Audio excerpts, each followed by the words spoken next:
नमस्कार दोस्तों, स्वागत है आपके अपने पॉडकास्ट में। आज हम बात करने वाले हैं हिंदी साहित्य के उस महान व्यक्तित्व की जिन्हें उपन्यास सम्राट कहा जाता है। जी हाँ, मुंशी प्रेमचंद जी की। उनके जीवन, उनकी किताबों, उनके ज़माने और कुछ दिलचस्प बातों के बारे में तैयार हो जाइए, क्योंकि आज की कहानी सिर्फ किताबों की नहीं बल्कि एक आम इंसान के संघर्ष और सपनों की भी है। मुंशी प्रेमचंद का असली नाम धनपत राय श्रीवास्तव था। जन्म 31 जुलाई 1880 को वाराणसी के पास लम्ही नाम के छोटे से गांव में हुआ था। पिता अजायब राय डाकखाने में मुंशी थे। माता आनंदी देवी।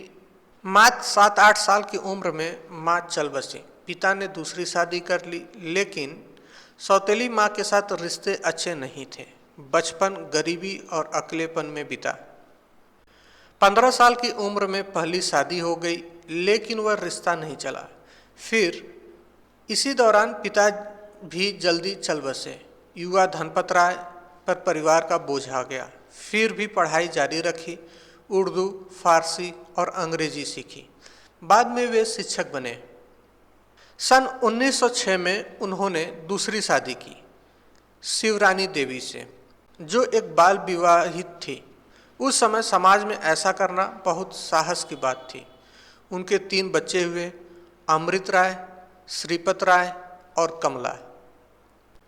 अमृत राय बाद में खुद लेखक बने और पिता की जीवनी लिखी। लेखन की शुरुआत उर्दू में नवाब राय नाम से हुई। चाचा उन्हें प्यार से नवाब कहते थे, इसीलिए यही नाम अपनाया गया। 1907 से 1908 में कहानियों का संग्रह सोजे वतन छपा। इसमें देशभक्ति और अंग्रेजी राज के खिलाफ भावनाएं थीं। ब्रिटिश सरकार ने किताब जब्त कर ली और इस किताब पर प्रतिबंध लगा दिया। उसके बाद उन्होंने नाम बदल लिया, अपना नाम रखा प्रेमचंद्र। कुछ कहते हैं कि यह नाम जमाना पत्रिका के संपादक मुंशी दयानंद नारायण निगम ने सुझाया था। फिर मुंशी प्रेमचंद कैसे बने?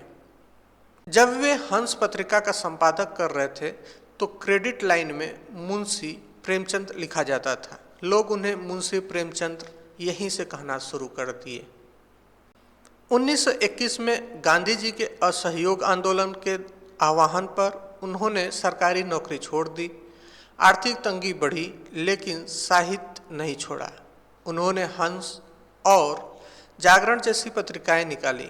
1936 में लखनऊ में प्रगतिशील लेखक संघ के पहले अधिवेशन की अध्यक्षता भी की।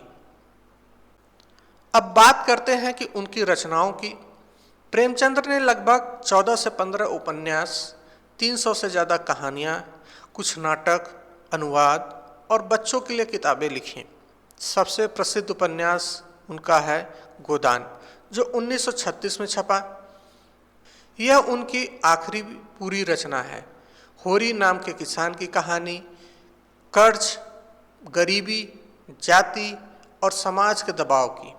आज भी इसे हिंदी का सबसे महान उपन्यास माना जाता है।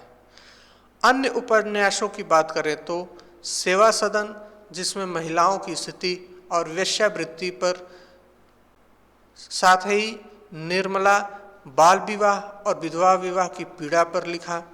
गबन, मध्यम वर्ग की महत्वाकांक्षा और नैतिक पतन पर लिखा। रंगीन भूमि और कर्मभूमि, समाज सुधार और आंदोलनों जैसे विषयों पर उन्होंने लिखा। कहानियों में तो पूरा खजाना है।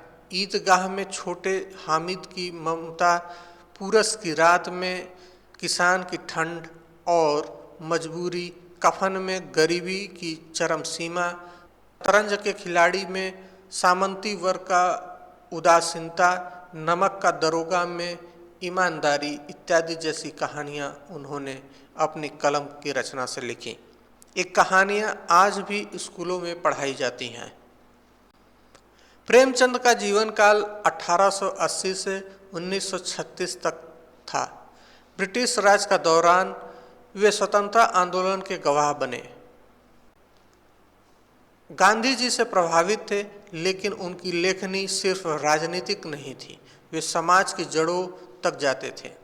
जाति प्रथा, किसान की दुर्दशा, महिलाओं का शोषण, मध्यम वर्ग की कमजोरी जैसी अनेक कमियों पर उन्होंने अपनी लेखनी और किताबें लिखी।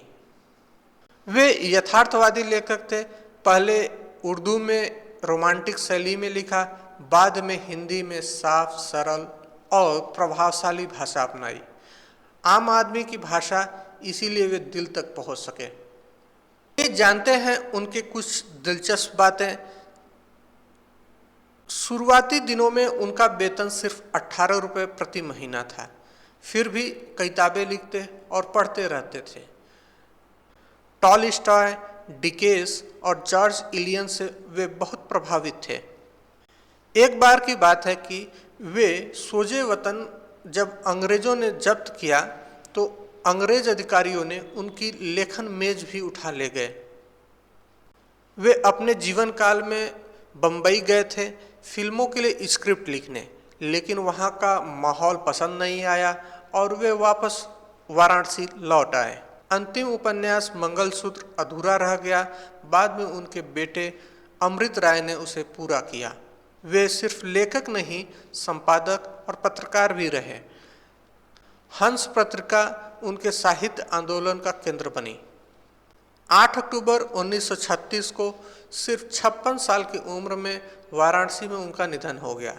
बीमारी और आर्थिक परेशानियों ने उन्हें कमज़ोर कर दिया था, लेकिन उनकी कलम आज भी अमर है। दोस्तों, मुंशी प्रेमचंद सिर्फ एक लेखक नहीं थे, वे समाज के दर्पण थे। उन्होंने गरीबी, अन्याय और मानवीय कमजोरियों को इतनी गहराई से दिखाया कि 100 साल बाद भी उनकी कहानियां हमें झकझोर देती हैं। अगर आपने अभी तक गोदान या ईदगाह नहीं पढ़ी है तो ज़रूर पढ़िए, और अगर पढ़ी है तो फिर से पढ़िए। आपको हर बार कुछ न कुछ नया सीखने और जानने को मिलेगा। आज के पॉडकास्ट में इतना ही। अगर आपको यह एपिसोड पसंद आया हो तो शेयर कीजिए, कमेंट सेक्शन में बताइए कि प्रेमचंद्र की कौन सी रचना आपको सबसे ज़्यादा पसंद आई है। मिलते हैं अगले एपिसोड में, तब तक पढ़ते रहिए, सोचते रहिए। नमस्कार।